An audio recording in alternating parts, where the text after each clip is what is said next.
Bonjour à tous, les ministères Notre Pain Quotidien vous proposent la méditation du jour. Parure plutôt que cendre. Un soir, j'ai remarqué de belles rangées de terre sur un terrain vacant près de chez moi. De petites feuilles vertes aux minuscules bourgeons sortaient de chaque rangée. Le lendemain matin, je me suis arrêtée net en voyant une multitude de belles tulipes rouges apparaître.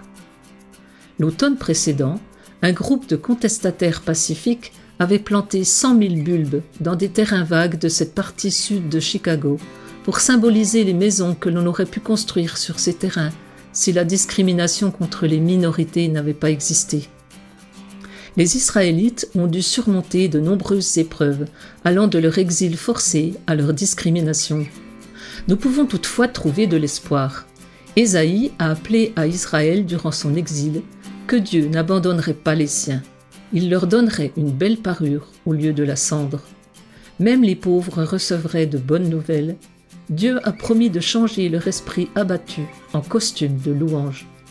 Toutes ces images évocatrices de la splendeur de Dieu apporteraient de la joie aux siens, qui deviendraient ainsi des térébintes de la justice, au lieu d'exilés découragés. Ces tulipes montrent aussi que Dieu peut créer de la beauté à partir de la poussière et de la discrimination. Je suis toujours impatiente de voir fleurir les tulipes au printemps et plus important encore de voir l'espoir renaître dans mon quartier. C'était un texte de Katara Patton. Comment pourriez-vous contribuer à créer dans votre communauté de la beauté au lieu du désespoir? Merci mon Dieu pour la beauté que tu me permets de voir même quand ma situation me semble désespérée. Cet encouragement vous a été proposé par les ministères Notre Pain Quotidien.